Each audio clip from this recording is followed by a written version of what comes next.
E nā ho'o ke ia honua nani, pelina kākou me ke aloha. O ka anelo o ka pu'u wai Pakaki-Pias ko'u inoa, no kapole o ahu mai au. Ua pukao mai ke kula o kapole I ka makahiki 2.8. E ho'omaka ana au I ko'u makahiki 3 ma Lewis and Clark. Pa'ani au I ka pō pa'ilima. E nāna mai I ko'u Instagram takeover I ke ia la.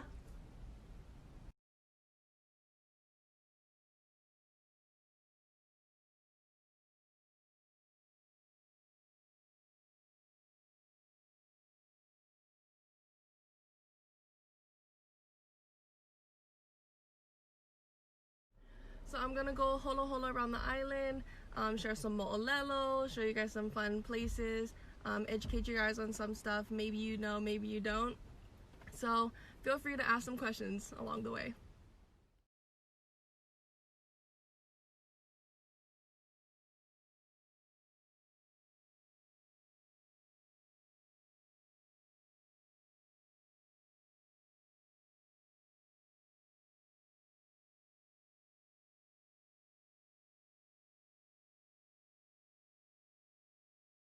I'm currently at my grandparents' house in Nanakuli, so I figured I'd share with you guys the meaning of Nanakuli and how the place got its name. So Nana means to look, and Kuli can either mean knees or death. So keep that in mind as I share the rest of the story. So Nanakuli is very barren. The soil wasn't really good for planting. There's not much fresh water. I think it was more brackish water pools down here. So they'd have to go upland for fresh water and all that kind of stuff. When visitors come, you usually want to give. You have somebody come to your house, you say, what do you want to eat? Do you want something to eat? Here's some water. You usually give people a lot of stuff.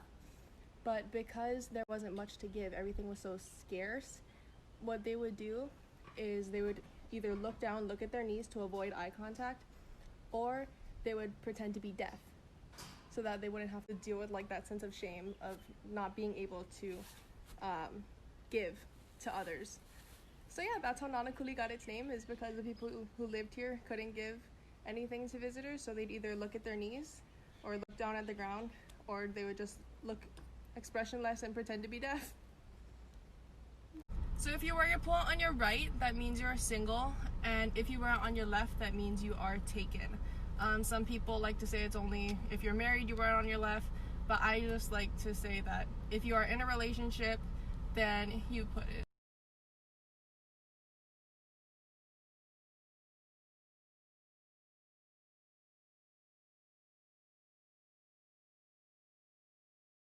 In 1840, there was a land dispute between the first British ambassador to Hawaii and King Kamehameha III, also known as Kauikeaouli. That ambassador claimed that he was given land by Ka'ahumanu's successor, but Kauikeaouli rejected those claims, knowing that it did not belong to him. The captain of the British Navy heard about these complaints, and he promoted the idea of annexation. So he came down here, he came to Hawaii with the idea that Hawaii was for the taking. The captain had his boats literally down at the harbor, guns facing inward. So on February 25th, 1843, Kauikeaouli ceded the land over to the Queen of Britain in order to save his people. After months of being under British rule, Admiral Thomas came to Hawaii to right the wrongs that was made. On July 26, Admiral Thomas restored the Kingdom of Hawaii back to Kauikeaouli and the Hawaiian people. And on that same day, on the front steps of Kawai Ha'o Church, King Kamehameha addressed his people and said, "Ua mau ke'e o ka aina I ka pono." The sovereignty of the kingdom continues because we are righteous. And to this day, that is our state motto. Bam. So that is why every July 31st, we celebrate La Ho'i Ho'i'ea, which is our Restoration Day.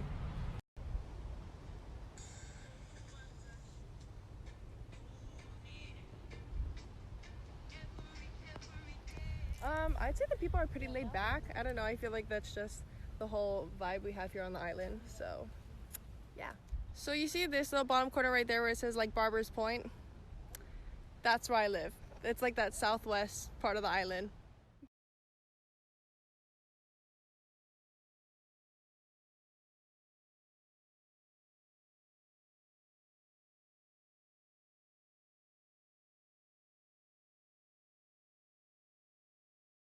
Just like in many other cultures, a lot of history and stories and genealogy always passed down through the language.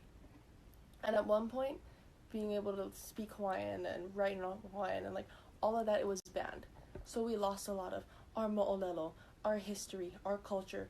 We lost so much because we couldn't speak our language. So I think it's important to keep the language alive so that we know our history, we know our stories. We can talk about our mo'olelo, whether it's about the gods, it's about our family, it's about the land. We can keep sharing those things in it. It's mainly just so that the culture can live on forever. The history of Hawaii lives on forever. So I think that's why, that's my main reason for keeping the language alive. But there's so much more.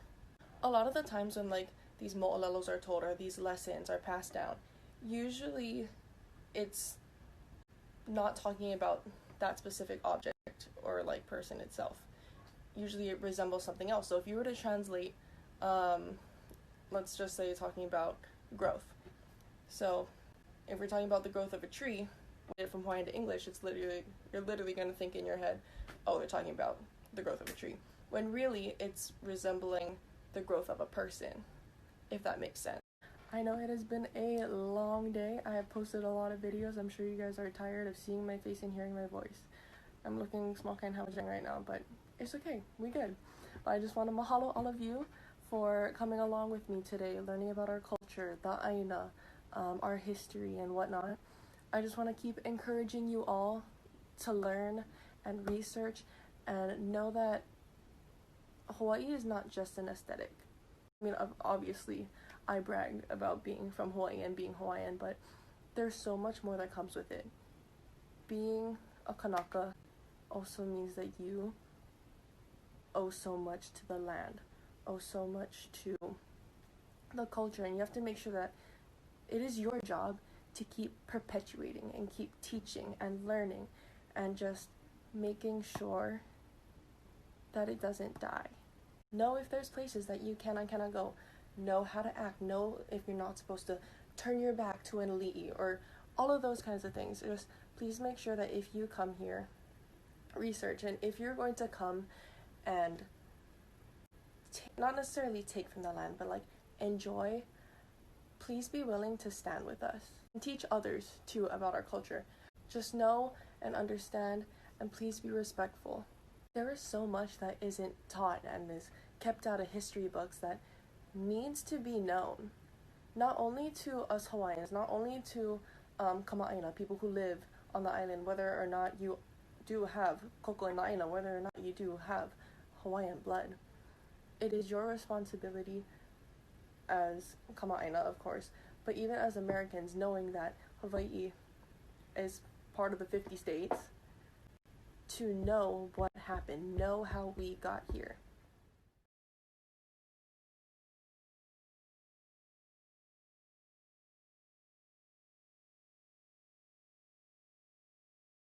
We do like visitors, okay? I mean, like, of course, come experience. Just please don't be disrespectful. Make sure you, whenever you go to a place, research about it.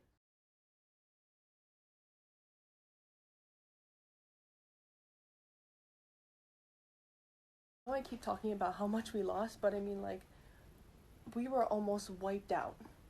Obviously, when foreigners are going to come in, we're not immune, that's going to happen, but we were almost wiped out. Our language was banned. Being able to dance hula wasn't allowed.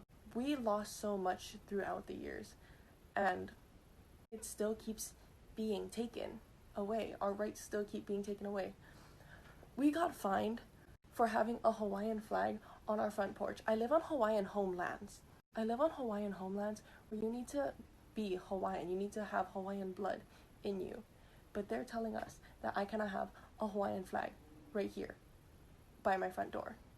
We got fined for that.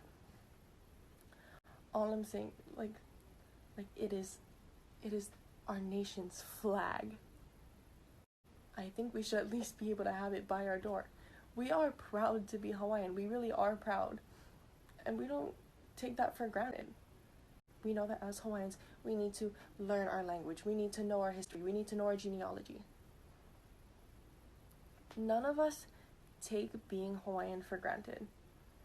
and we are honestly tired of having things taken.